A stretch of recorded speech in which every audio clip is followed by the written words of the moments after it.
Le procès de la guérisseuse Larissa Nikema, dit Adja de Komsilga, s'est tenu le 6 septembre 2023 au tribunal de grande instance Ouaga 2. Le procureur a requis une peine de 3 ans de prison et 1 million d'amende, le tout avec sursis, contre Larissa Nikema, principale accusée. Ces co-accusés, au nombre de 8, ont écopé de 4 ans de prison et d'une amende de 500 000 francs CFA, le tout avec sursis. Un dossier qui est au cœur d'une grosse polémique relative à l'immixtion de l'exécutif, en l'occurrence l'armée, dans une affaire de justice après l'exfiltration de l'accusée Larissa Nikema. Et cette action a causé un tollé au sein de la population et l'appareil judiciaire était paralysé durant plus d'une semaine. Retour donc sur ce procès dans cet élément de Rahim Tapsoba.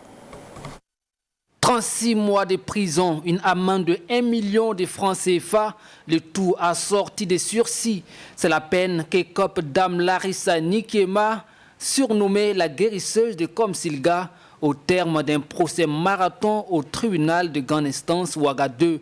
Elle était poursuivie pour avoir ordonné la séquestration de la victime Hamidou Kanazoé et sa détention sans motif légitime et incité à des coups et blessures volontaires en donnant des instructions à ligoter et à battre publiquement la victime. Le parquet avait plutôt requis 24 mois de prison, dont 12 fermes, et une amende de 3 millions de francs CFA. Quant au verdict prononcé par le juge, la défense le qualifie de sévère, tout en affirmant que le sursis est bon à prendre. La décision du tribunal pour une question de liberté, elle est déjà bonne à prendre.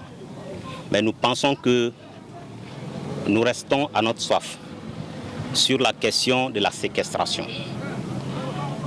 Les peines ont été prononcées au-delà des réquisitions du procureur. C'est certainement dû à l'infraction de séquestration, mais nous avons la conviction que cette décision ne résistera pas en cas d'appel.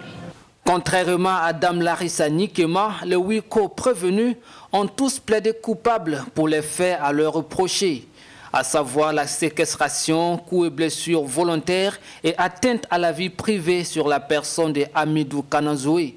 Ils écopent tous d'une peine d'emprisonnement de 48 mois et une amende de 500 000 francs CFA, le tout assorti de sursis. À la barre, la victime a laissé entendre ne pas en vouloir à ses bourreaux. D'ailleurs, il les a accordé son pardon. Le verdict est tombé. Je suis très heureux. C'est ce qu'on demandait à Dieu. Je remercie tous ceux qui ont contribué à ce dénouement heureux de l'affaire.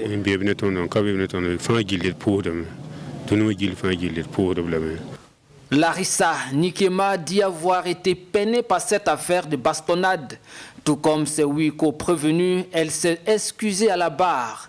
Je demande pardon au procureur, à la victime et au peuple, a-t-elle laissé entendre. Selon le ministère public, une autre affaire similaire de bastonnade contre Dame Larissa Nikema serait en cours de procédure et pourrait être enclenchée incessamment. En attendant, c'est un procès qui a attiré toutes les attentions qui s'est achevé au tribunal de grande instance Ouaga 2 tard dans la nuit du 6 septembre 2023.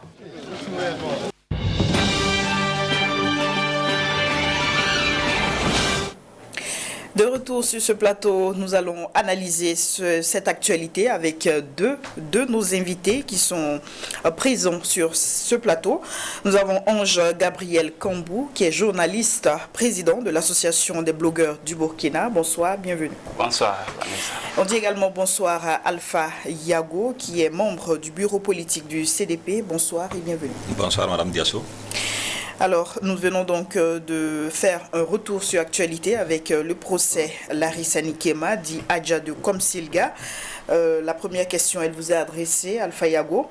Le procès, il a eu lieu, le verdict qui est donc tombé. À présent, les commentaires sont libres. À votre avis, est-ce que le droit a été entièrement dit dans cette affaire? D'entrée de jeu, il faut dire que cette affaire a fait couler beaucoup d'encre et de salive, comme vous le savez certainement, eu égard donc à l'intrusion d'hommes en tenue dans la justice, dans l'enceinte donc de la Cour de justice, et dans le but d'extraire donc la prévenue Dame Adja de Komsilga, comme on l'appelle couramment. Ceci a suscité l'émoi et je pense que de fil en aiguille, des dispositions ont été prises pour que finalement elle se retrouve donc devant le tribunal, et ce qui est une chose donc positive à mon sens.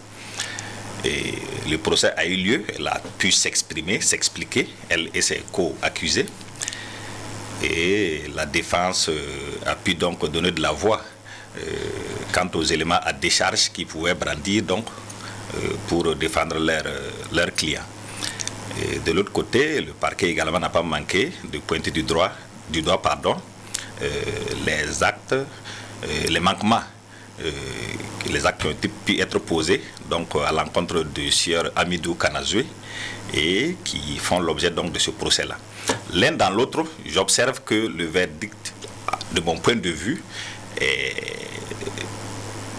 disons, en deçà du réquisitoire, dans la mesure où initialement le parquet donc avait demandé 24 mois, dont une année ferme, et 3 millions donc d'amende.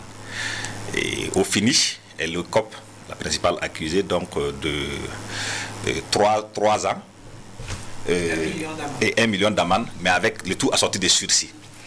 Et de mon point de vue, même si numériquement ça semble être plus élevé, le fait donc qu'elle passe par la case prison fait que pour moi la main donc du juge a été moins lourde que ce que le parquet. Il y a eu de la clémence, il y a égard certainement à plusieurs paramètres, mais il appartient donc de mon point de vue au juge donc de leur verdict et je ne peux que prendre acte de cela. Alors, Ange Gabriel, est-ce qu'on est face à un verdict de complaisance ou un verdict juste? Merci.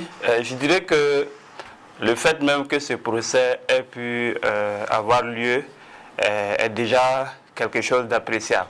Parce que nous savons les conditions qui ont entouré donc l'interpellation de cette dame.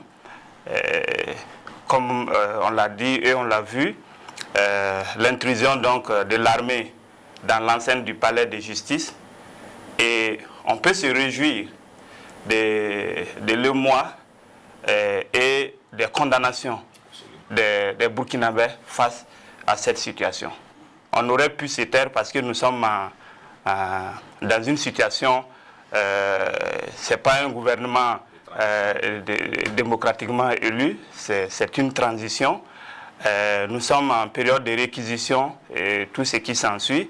Donc on aurait pu se taire et laisser les choses ainsi se passer. Mais les Burkinabés ont pris leur courage en main parce qu'ils sont attachés à la justice et ils ont dénoncé cette intrusion-là. Et je pense que c'est cette mobilisation de la population qui a obligé donc les autorités à laisser la justice se poursuivre. On a vu les raccommodages, mais on peut se réjouir, en tout cas, comme je l'ai dit, que le procès ait eu lieu. Le verdict, quel que soit donc ce qui a été prononcé, si les juges l'ont fait de façon indépendante, donc on peut donc se réjouir que les juges aient pu travailler comme il se doit.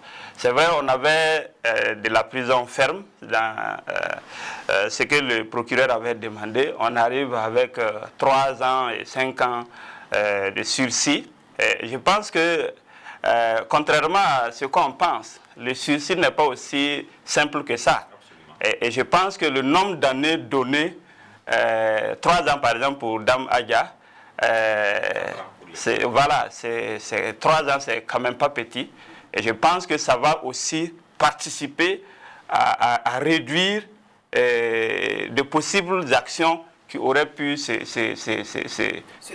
dérouler. Donc, l'un dans l'autre, je pense qu'on peut se réjouir que la justice soit, que le droit ait été dit et que chaque partie ait eu la possibilité de s'expliquer. Et cela explique aussi qu'il n'y a pas de citoyen au-dessus de la loi.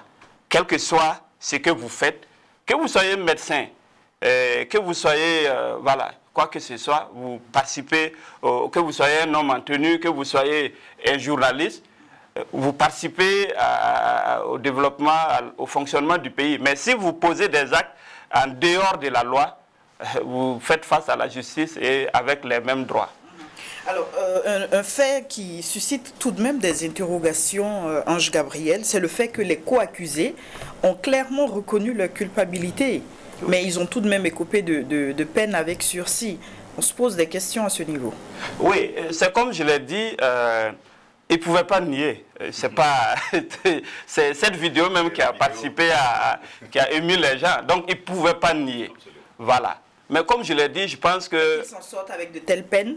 Voilà. On peut... c'est selon les parties. Si vous prenez la défense peut se réjouir de ce verdict. Si vous prenez la partie de la victime, elle peut ne pas se réjouir de... Bon, c'est ainsi. Personnellement, je pense que au moins pour ces jeunes qui ont participé à cette bastonnade, voilà, je pense que la prison ferme aurait pu participer aussi à un enseignement. Mais la justice, comme on le dit, la prison, c'est l'exception. Voilà. Donc, je pense que déjà l'interpellation, le fait qu'on les a gardés jusqu'au jugement, ils sont restés en prison. C'est peut-être pour la dame qu'on ne peut pas être sûr qu'elle ait séjourné en prison. On a vu l'événement qui a clairement dit qu'elle n'était pas à la Maka. Voilà. Donc, je pense que malgré tout, comme je l'ai dit, le fait que nous soyons en transition, en régime de transition, et que la justice ait pu dire ses droits, malgré l'intrusion, avec tout cet arsenal qu'on a vu au palais de justice, des juges sont restés stoïques, fermes par rapport à ça. Je pense que, pour moi, en tout cas, on se réjouit en tout cas que le droit ait été dit et qu'il y ait encore des Burkinabés, malgré tout, qui tiennent à la justice. Je peux être avec toi, mais si tu es dans le décor, je dois avoir le courage de dire, là, mon frère, ma soeur, ce n'est pas la voie qu'il faut prendre. Je pense que c'est ça qui va contribuer même. Aujourd'hui, Dame Amsetou et tous ceux qui travaillent avec elle vont désormais savoir qu'ils ne sont pas au-dessus des autres Burkinabés et que tout acte qu'ils posent là-bas, et aussi pour les autres, parce que je pense que ce n'est pas la seule. Ce n'est pas elle seule qui fait ce genre de travail. Donc je pense que ça va amener beaucoup de gens à réfléchir par deux fois avant de poser des actes qui sont en porte-à-faux avec la loi. Alors Alpha Yago, on a également vu la victime qui a demandé la clémence auprès des juges pour ses bourreaux. Une victime qui demande pardon pour ses bourreaux, c'est difficile à concevoir. Ce n'est pas des choses qu'on voit régulièrement. Mais il faut dire que ce qui me semble important, c'est que le sacro-saint principe d'indépendance de la justice ait été quand même d'une manière ou d'une autre préservé par la tenue effective de ce procès et la comparution de Amsetou Ninkéma, d'Adja de Komsilga et de ses 8 co-prévenus. Ça, c'est extrêmement important. Et effectivement, vous l'avez si bien dit, la victime elle-même a souhaité que le juge soit clément par rapport au verdict. Cela fait partie des circonstances atténuantes, à mon sens, qui expliquent le fait qu'il n'y a pas eu peut-être de peine de condamnation ferme. Parce que, encore faut-il le préciser, les 8 autres détenus ont été condamnés donc à 4 ans et 500 000 francs CFA, le tout assorti de sursis. Donc, ça, c'est le premier facteur qui a contribué, donc, qui est comme une circonstance atténuante. Le second facteur qui renforce cet élément, c'est le fait qu'il y a eu une délégation gouvernementale, si je ne m'abuse, qui a été rendre visite à la victime, le sieur Kanazoué Amado, donc pour essayer de s'entretenir avec lui et bien entendu le réconforter. Et je pense présenter donc les excuses liées bien sûr aux incidents qui ont eu lieu et donc demander aussi sa compréhension et son accompagnement pour que cela puisse être réglé dans des formes plus, je dirais, acceptables. Ce qui peut expliquer peut-être ce verdict un peu clément. Les deux éléments donc de circonstances atténuantes que je viens d'évoquer. Alors, le dossier Adja de Komsilga, un dossier qui nous enseigne beaucoup de choses. Absolument. Tout de même. Et qu'est-ce que vous retenez, vous? C'est dire que souvent, dans des, je dirais, transitions, il n'est pas évident que tous les acteurs donc, qui sont aux affaires soient forcément au même niveau de compréhension de la gestion, de la gouvernance dans le cadre d'un état de droit, dans la mesure où, qui parle de transition, sous nos cieux, c'est généralement une transition donc, militaire suite à un putsch, en bonne et due forme. Et donc, ce n'est pas des hommes qui sont habitués, bien qu'ils soient bien entendu intellectuels, formés à tous égards, comme les civils, ce n'est pas des gens qui sont coutumiers de la gestion du fait public. Et la notion de droit n'est pas forcément la chose la mieux partagée également à tous les niveaux. D'autant plus qu'en fonction des grades, le niveau d'instruction également n'est pas forcément le même. Donc, certainement pas. D'où j'ai évoqué le sacro-saint principe de la séparation des pouvoirs. Et en l'occurrence, celui de la justice doit être encore plus préservé, surtout dans des régimes de transition, donc d'exception, entre guillemets. Donc, il faille préserver donc, cette institution-là à tout prix. Et vous avez vu le tollé général de l'ensemble de la société, de toutes les composantes, suite à l'intrusion donc malheureuse qui a eu lieu au palais de justice. Et cela, je pense, a été un signal fort à l'endroit des autorités qui se sont réellement démenées, il faut le dire, comme ils pouvaient, pour essayer de rattraper ce qui pouvait l'être et pour que le procès puisse avoir lieu avec le verdict que nous connaissons. Mais il est évident qu'il faut condamner ce type d'action et il faut faire en sorte que la justice puisse faire son travail en toute quiétude, en toute sérénité, et parce que c'est également un facteur de, je dirais, cohésion nationale et ça contribue à raffermir l'unité au sein d'un pays. Alors, Ange Gabriel, on parle toujours de ce dossier, une affaire de bastonnade sur les réseaux sociaux qui devient une affaire d'État. Il y a beaucoup de questions à se poser à ce niveau. Oui, bien sûr. Ça aurait pu être une affaire, je dirais, voilà, qu'on allait, voilà. Mais c'est la qualité des acteurs qui a joué ici. Et surtout, cette malheureuse intrusion de l'armée avec un arsenal militaire, on se croirait à un front de combat. Voilà. Et dès les premiers moments, les soutiens ont voulu faire croire à une alerte à la bombe. On a vu ces fausses news, ces fausses nouvelles courir. Et puis après, bon, la vérité... Voilà. A évoqué une question de déstabilisation. Voilà, non, je pense que j'ai toujours dit sur tous les plateaux concernant cette question sécuritaire, l'insécurité aujourd'hui ne peut pas être un alibi à tout. Non, non, non, nous ne pouvons pas accepter ça. Voilà. Et je pense que ce sont ces injustices-là qui ont conduit à ce que nous vivons aujourd'hui. Et le président de transition, quand il a pris le pouvoir, il a dénoncé la gouvernance, la malgouvernance dans notre pays, les exactions qui ont contribué à la situation. Donc, vous ne pouvez pas dénoncer cela et le lendemain appliquer cela. Non, nous ne pouvons pas accepter. Et si nous laissons les choses, on se dit, quelle que soit l'exaction commise, on dit, vous savez, nous sommes en guerre. Non. Ça veut dire que moi, je peux me lever parce que nous sommes en guerre. Je vais avec une arme, je pose un acte en dehors des objectifs de reconquête, ainsi de suite. Et puis je dis, bon, c'est la situation de la guerre. Non. Voilà. Et je pense que quand on dit que voilà, cette dame, il y a des nouvelles de déstabilisation qui avaient couru, non, il faut toujours suivre la voie normale pour pouvoir résoudre ce problème. On n'en serait même pas là s'il n'y avait pas eu cette intrusion de la justice. Et c'est des choses qui pouvaient s'arranger. Vous voyez, comme il l'a dit, ils se sont démenés après pour rattraper. Et vous savez, tout ce qu'on rattrape, ce n'est pas normal. Quand on rattrape, on va voir toujours qu'il y a eu quelque part qu'on a... Voilà. Si vous regardez un mur rattrapé, si vous êtes un vrai maçon, vous savez que le mur a été rattrapé. Donc il faut qu'on évite ça. Si on n'avait pas vraiment fait ce genre de trucs, la dame serait jugée normalement. Peut-être que ce serait même plus clément que ce qu'on a connu. Mais quand vous portez atteinte à la justice, à ce qui a conduit même à ce que vous soyez là où vous êtes, moi ce qui m'a déçu comme leçon, c'est ces acteurs-là qui hier ont défendu, ont réclamé justice dans ce pays, ont pris des risques pour réclamer justice dans ce pays.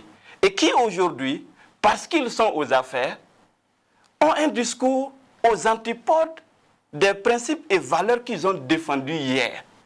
Et vont utiliser des alibis pour justifier l'injustifiable. Moi, c'est ça qui m'a déçu. Parce que j'estime que quand vous défendez des valeurs et des principes, quel que soit le temps, quel que soit la pluie et le vent, vous devez rester toujours attaché à ces principes et valeurs jusqu'à la mort. Alors, on poursuit avec un autre dossier qui est tout aussi emblématique pour les Burkinabés. Le dossier Norbert Zongo qui connaît du nouveau François Compaoré, le frère cadet de l'ancien président Blaise Compaoré, ne sera finalement pas extradé vers le Burkina pour son jugement dans l'affaire Norbert Zongo. La Cour européenne des droits de l'homme à CEDH a estimé que la France devait réexaminer le décret datant de 2020 autorisant l'extradition vers le Burkina de François Compaoré, sans quoi elle violerait la Convention européenne de sauvegarde des droits de l'homme. Alors, on discute de ce sujet toujours avec nos invités. Alpha Yago, est-ce que vous considérez cette décision comme une victoire? Disons qu'après 6 longues années de procédure et d'attente, nous avons donc le triomphe modeste et nous restons humbles face à cette décision salvatrice et qui est un véritable ouf de soulagement pour donc M. Compaoré, sa famille, ses proches et bien entendu ses soutiens. Ça ne nous aura pas échappé que c'est un acteur politique de premier plan de ce pays. C'est un élément que souvent on oublie dans les analyses. C'est une cabale politico-judiciaire digne d'un film de série B, voire d'un western spaghetti, dont le titre aurait pu être « Il faut à tout prix salir, traîner le nom de M. François Compaoré dans la boue ». Autrement dit, il fallait donc un coupable désigné dans cette fameuse affaire en rapport avec le célèbre journaliste Norbert Zongo. D'autant plus qu'il est évident que des officines se sont mises à l'œuvre pour mener cette cabale politico-judiciaire et qui a couru donc, et qui court encore d'ailleurs jusqu'à aujourd'hui. L'extradition donc a été rejetée fort à propos, vous avez donné les arguments donnés par la Cour européenne des droits de l'homme, dont je salue d'ailleurs l'indépendance et l'impartialité. Je ne pense pas qu'on puisse donc les soupçonner d'avoir subi une influence quelconque. Et ils ont rendu donc leur verdict en connaissance de cause. L'article 3 de la Convention des droits de l'homme tout à fait a été donc évoqué, et entre autres arguments. Mais également il y a le fait que les garanties données par l'État burkinabé pour assurer donc la France et bien entendu l'Union européenne par la suite quant à la sécurité et les conditions donc d'extradition de M. Compaoré étaient difficiles à tenir dans le contexte dans lequel nous vivons aujourd'hui. Après donc 2 coups d'État, et nous l'avons évoqué tout à l'heure, dans le cadre d'une double transition en l'espace d'une année et demie.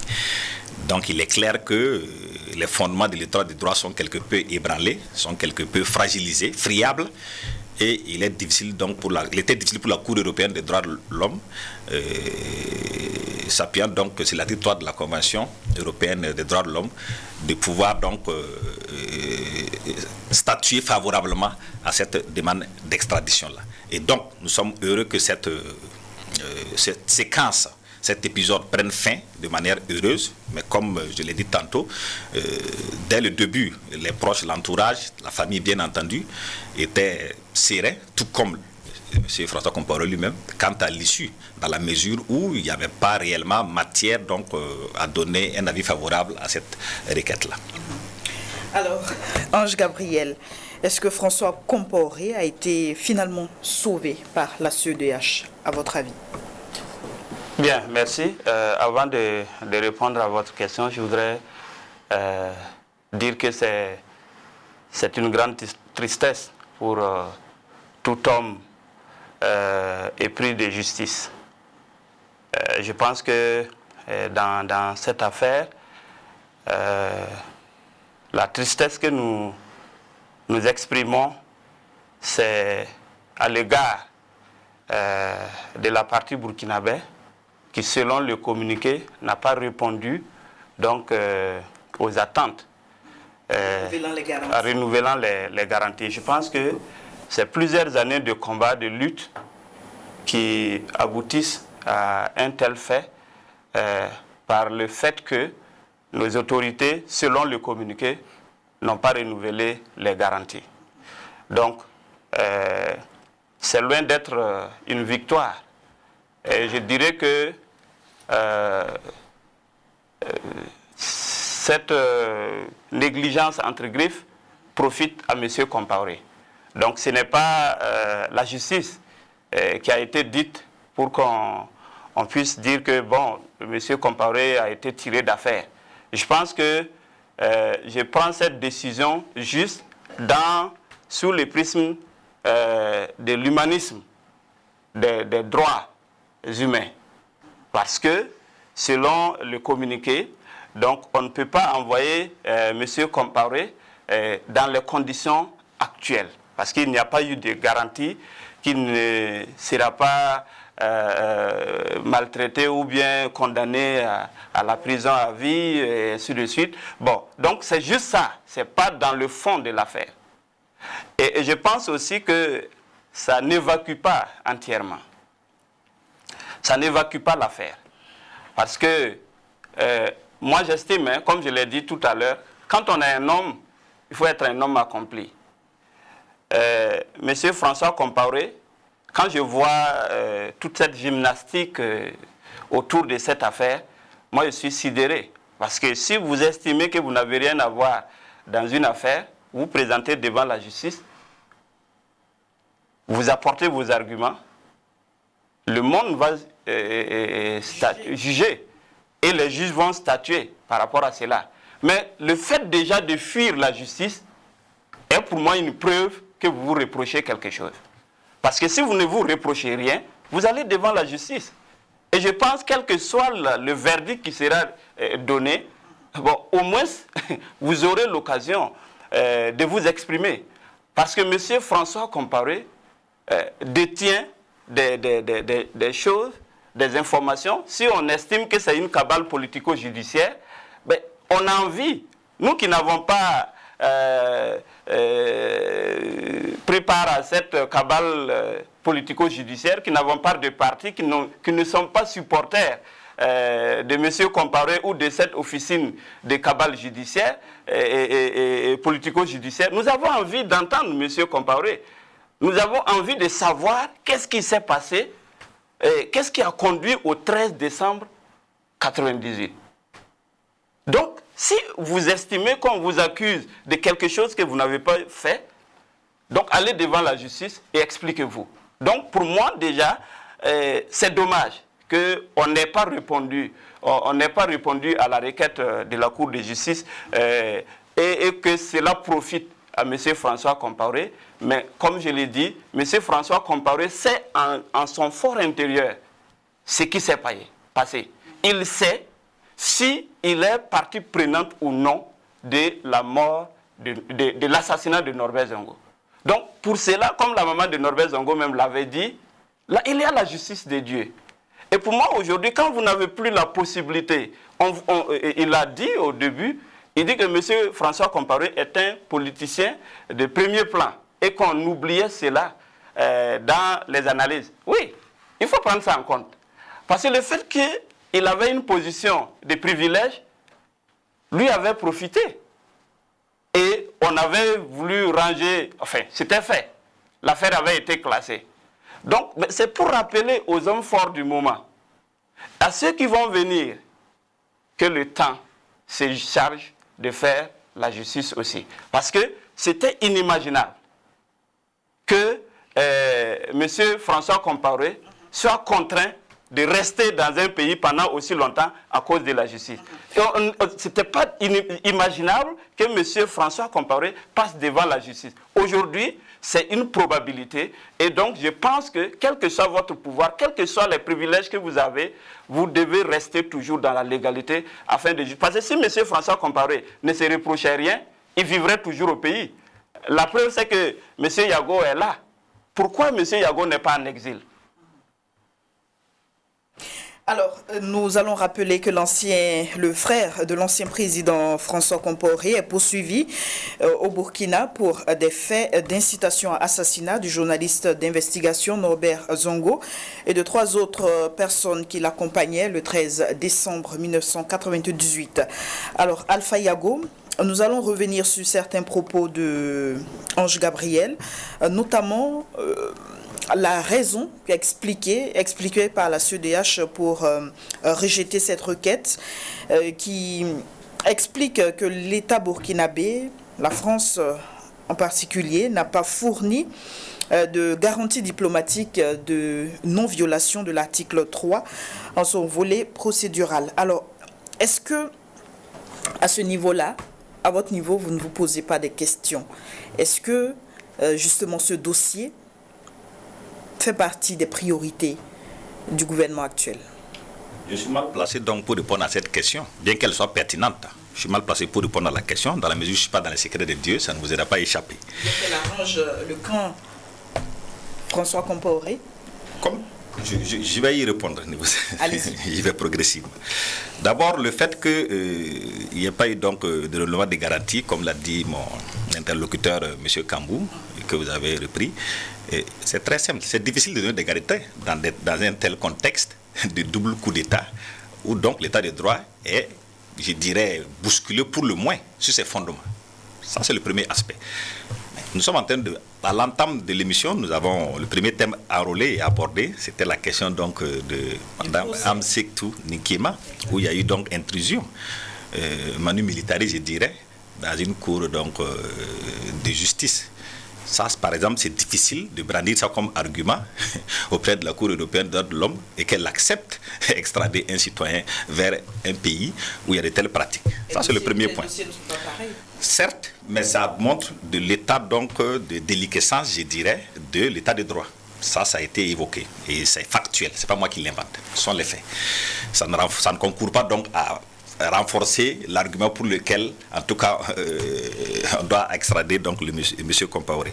Le second élément que je vais évoquer, et ça je vais emprunter des arguments qui ont été évoqués par les soutiens de Adja de Komsilia, qui estimait qu'elle n'était pas en sécurité à la maison d'arrêt de correction, dans la mesure où les conditions n'étaient pas réunies et qu'elle pouvait donc subir le sort que d'autres détenus célèbres ont eu de par le passé. Je pense, c'est en référence donc au père Augustino, je crois, si j'ai bonne mémoire. Donc, sans vouloir me substituer ou en tout cas faire mien ces arguments, il est évident que c'est des éléments qu'on ne peut pas ne pas prendre en compte sur le plan factuel. Donc, je veux rassurer M. Kambou que s'il fouille bien, et en s'appuyant donc sur les 2 éléments que j'ai évoqués là, les réponses se trouvent là-bas. Donc quand les faits sont aussi exorbitants et aussi plausibles, il est difficile de prétendre le contraire. Le monde aujourd'hui est un village planétaire. C'est sûr qu'en Europe, là-bas, ils savent ce qui se passe au niveau de la justice burkinabé, surtout quand ils doivent traiter d'un cas comme celui de M. Compaoré. Ça, c'est le premier aspect. C'est assez facile de faire ces comparaisons lorsqu'on sait que dans ce même laps de temps, il y a eu un jugement d'un ancien ministre et le procès s'est bien déroulé. Il n'y a eu aucune intrusion. De quel dossier faites-vous allusion? Le ministre des Transports qui a été jugé et condamné. Absolument. Et Oui. sans aucune intrusion. Absolument. Mais comme vous l'avez, je l'ai dit d'ailleurs, les personnalités ne sont pas les mêmes, les implications et les enjeux ne sont pas les mêmes. Je l'ai dit à l'entente de mon propos.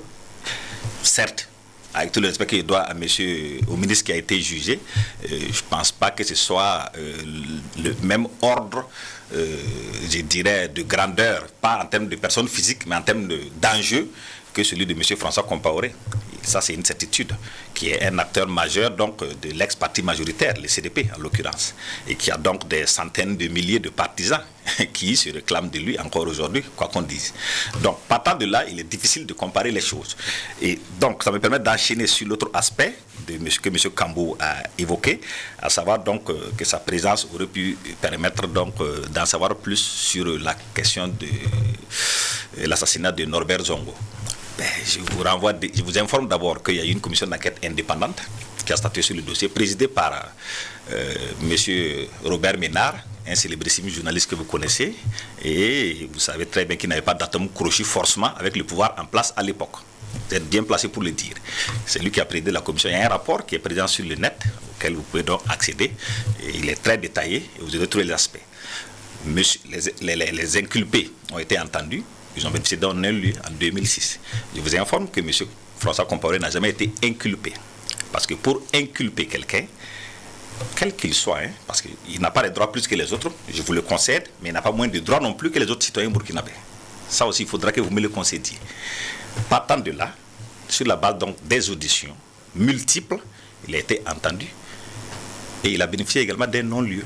Et les non-lieux, ça s'applique sur la base de principes très clairs dans le droit. Bien que je n'étais pas juriste, je sais au moins que quand quelqu'un est écouté en tant que témoin, inculpé ou même jugé, c'est sur la base d'éléments factuels, sur la base de preuves et non sur la base de rumeurs, sur la base de volonté, de desiderata, de groupuscules, de groupes si vous voulez, de partis, d'entités, d'intérêts connus ou non connus, visibles ou non visibles. Alors, vous savez donc, également qu'il y a des éléments nouveaux qui ont été rapportés au dossier. Vous allez voir que je ferai le lien, ne vous inquiétez pas. J'ai même été en France à 3 reprises pour suivre les différentes étapes. Donc, je pense connaître un peu le dossier. Sans être juriste, je précise au passage, c'est un profane en matière de droit, mais au moins, j'essaie de faire fonctionner le bon sens et l'objectivité. Et donc, il a été relaxé parce qu'il y a non-lieu. Pas d'éléments de preuve. Et effectivement, dans le cadre donc de la demande d'extradition, il y a eu donc le procès en première instance, en appel et ensuite la cassation et finalement la Cour européenne des droits de l'homme. J'ai assisté aux 3 audiences. Donc j'ai pu suivre de près et les preuves que le gouvernement burkinabé de l'époque devrait brandir ont été attendues pendant de nombreux mois. Finalement, les preuves qui ont été brandies, et en tout cas qui ont été présentées au niveau du tribunal, sont révélées être quelque part du faux. Et ça a été dénoncé en son temps. Et je pense que même une plainte a été déposée pour faire usage de faux, dans la mesure où il y a eu manipulation, ou en tout cas falsification en termes d'écriture, je ne sais pas quel est le mot exact, dans l'optique de trouver un lien entre M. François Compaoré et les événements du 13 décembre qui sont déroulés à Sapuy. Donc, je précise que donc jusqu'à présent, en dehors de ce faux avéré, entre griffes, parce qu'il faut encore que le procès ait lieu, mais en tout cas qui a été dénoncé par les juges, les avocats de M. François Compaoré, il n'y a pas eu d'éléments nouveaux. Parlons-en des éléments nouveaux. Je ne vais pas me dérober. Alors, je ne vais pas me dérober, mais je vais être très bref. Des éléments nouveaux, soi-disant, qu'on cherche encore à voir, parce que jusqu'à présent, il n'y en a pas eu. En dehors du faux, je le dis avec certitude. On nous fait savoir qu'en réalité, il y a des dossiers, des documents qui ont été, quel mot je peux utiliser pour être juste, dérobés, pour être poli, dans le domicile de M. François Compaoré, qui, comme vous le savez tous les deux, a été l'objet d'un pillage en règle lors des événements des 30 et 31 octobre 2014.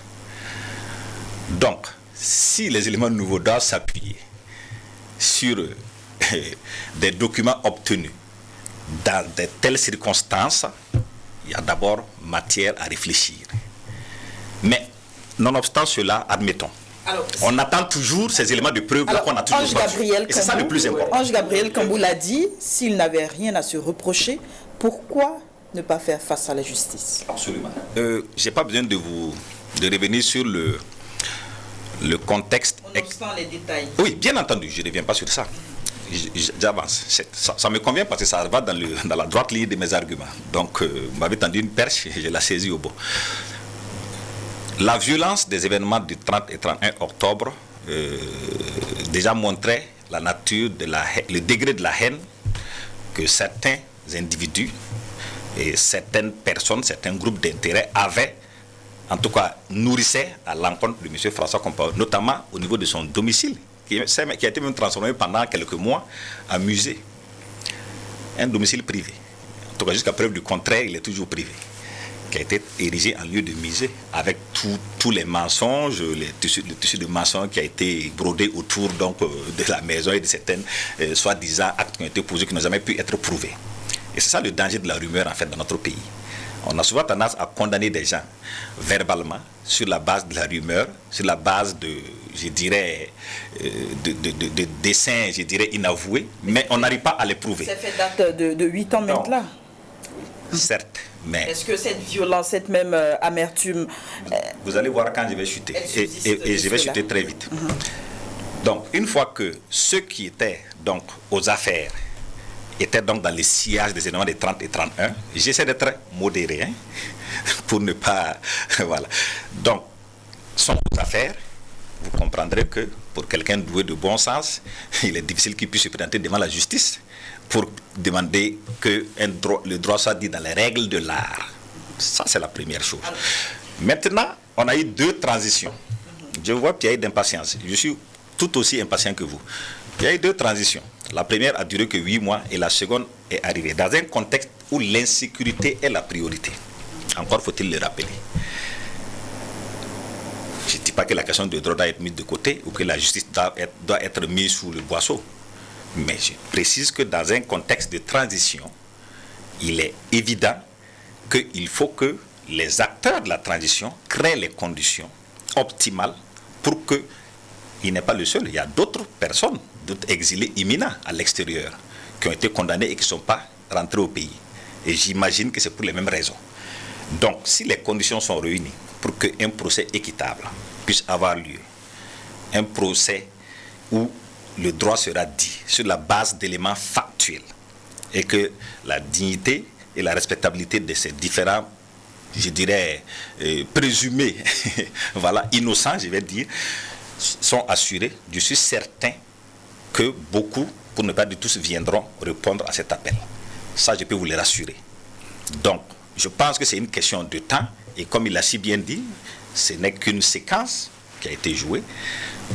L'autre séquence qui consiste à examiner le fond du dossier lui-même, il appartient aux autorités en place à trouver les voies et moyens, la formule, pour que, et il ne faut pas isoler son cas. Comme je dis, il y a d'autres Burkinabés qui sont à l'extérieur pour différentes raisons, en tout cas en exil. Donc il faut créer les conditions pour que eux tous puissent être entendus et que le droit puisse être dit, ou en tout cas trouver la formule nécessaire pour que les avocats soient rassurés que leur client sera traité sur le même pied d'égalité que n'importe quel citoyen lambda. On ne demande pas de faire des faveurs. On demande simplement qu'il soit traité sur le même pied d'égalité. Absolument. Ange Gabriel. Oui, je pense que le frère a largement eu le temps de parler, mais je ne vois pas la logique des arguments. Je pense qu'il dit quelque chose. Dès le départ, il a dit l'intrusion militaire dans l'affaire Amsetou a joué en faveur de M. François Compaoré. À partir de ce moment, vous reconnaissez que c'est une erreur, c'est un comportement... Il n'a pas dit, il a juste expliqué que le contexte n'est pas favorable. Oui, si vous dites que le contexte n'est pas favorable, vous reconnaissez vous reconnaissez en même temps que cela a profité. C'est comme à qui a profité le crime. Voilà. Donc, je pense, je l'ai dit dès le départ, que le fait que nos autorités n'aient pas répondu selon le communiqué a profité à M. François Compaoré. Donc, voilà. Donc, quand c'est le cas, soyez précis dans quand vous me citez. Donc, vous reconnaissez que, voilà, puisqu'il l'a dit, vous l'avez dit, non, vous avez dit ici que le fait que, le fait que... Parce que vous interprétez mal mes propos. Non, je ne m'interprète pas mal vos propos. C'est que vous avez dit initialement. Non, c'est une façon de m'empêcher de dire, non, calmez-vous, je vais aussi préciser ma pensée. Non, je pense que j'ai été clair. Je ne vous cite pas, voilà. C'est ça que je dis, vous aurez la possibilité de revenir. Parce que c'est non, je connais la technique. Laquelle? Voilà, donc je dis, quand vous reconnaissez, il a dit dans ses propos que on ne peut pas envoyer M. François Compaoré quand il n'y a pas de garantie. Voilà. Donc si vous réclamez des garanties et que le fait qu'il y a eu cette intrusion, cela n'a pas rassuré la Cour européenne des droits de l'homme d'envoyer M. François Compaoré au Burkina pour jugement. Donc c'est ce que je dis.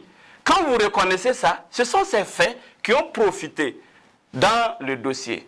Et ici, on n'a pas jugé le dossier pour dire que M. François... Et clairement, quand il parle de cabale politico-judiciaire, du fait qu'il y a eu du faux, mais ce faux ne peut être confirmé que si M. François Compaoré vient devant la justice et nous prouve. Parce que quand il parlait, je croyais avoir affaire à Maître Paul Kéré. Donc, moi, je pense qu'il faut être dans une logique de justice, d'objectivité, comme il l'a dit. Voilà. Le fait que M. Compaoré ne veuille pas se présenter devant la justice, et on a vu, dès qu'il est arrivé en Côte d'Ivoire, rapidement, on a naturalisé M. François Compaoré pour qu'il échappe à la justice.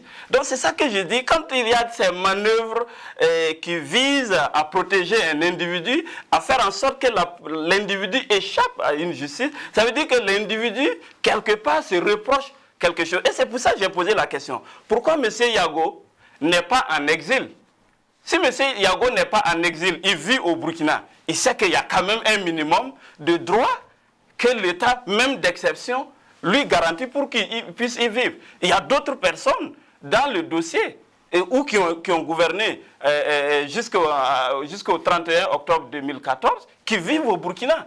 Le dernier Premier ministre de Blaise Compaoré vit tranquillement au Burkina. L'ancien président de l'Assemblée nationale. Voilà, vit tranquillement au Burkina. Donc je pense que c'est vrai, nous sommes en état d'exception, mais si nous avons dit dans le dossier Amsetou qu'on se réjouit que l'affaire ait pu être jugée, ça veut dire qu'il y a quand même un minimum. On n'est pas dans une situation de quasi-absence de droit, de légalité. Non, nous ne sommes pas dans un régime où je fais ce que je veux et puis il n'y a rien, comme on le disait à l'époque. Donc, à partir du moment où aujourd'hui vous avez la possibilité, même en régime d'exception, de demander justice et qu'on vous fasse droit, donc, ça veut dire que M. Compaoré, François, peut venir au Burkina, être jugé, et puis, s'il est innocent comme il le pense, mais le droit sera dit. À ce niveau, il a dit que la personnalité diffère. Non, je l'ai dit dès le départ, il n'y a pas de super burkinabé. C'est pour ça qu'aujourd'hui, nous avons beaucoup de comportements qui tendent à croire que, voilà, parce que je suis dans telle position, je suis intouchable. Non, vous n'êtes pas intouchable. Monsieur François Compaoré, comme il a dit, c'est un politicien de premier plan. Il a travaillé dans ce pays à mettre en place la justice, à faire ceci ou cela. Donc si vous n'avez pas travaillé à ce que la justice vous garantisse ce droit-là, comme à tous les Burkinabés, ça veut dire que c'est vous qui n'avez pas fait votre travail. Et je le dis, quand sous Blaise Compaoré, on a parlé de juges acquis. On a parlé de juges acquis. Ça veut dire que c'est comme le même scénario qu'il dénonce aujourd'hui avec l'état le régime militaire. Donc quand on parle de juges acquis, Quand on travaille avec ces juges, ça veut dire que les pouvoirs qui viennent travaillent toujours à avoir la justice dans leur besace. Et c'est qu'il faut éviter. C'est pour ça que la majorité des citoyens burkinabés ont travaillé, ces burkinabés ont travaillé à ce que la justice soit indépendante, pour pouvoir garantir à M. Yago et à M. Yago la possibilité de se... Parce qu'il ne faut pas qu'on dise, parce qu'il est de tel camp, il n'a pas droit à la justice. Donc de la même manière qu'on lui garantit cette justice, ils doivent travailler aussi à ce que cette justice soit garantie à tous les Burkinabés. Ce n'était pas le cas sous leur régime et souffrait aussi qu'aujourd'hui, ça puisse être le cas. Votre pensée. Il ne faut pas qu'à chaque occasion on dise c'est une cabale politico-judiciaire. Non. Selon l'AIUS, truffé donc d'incohérences, d'approximations et d'interprétations tendancieuses.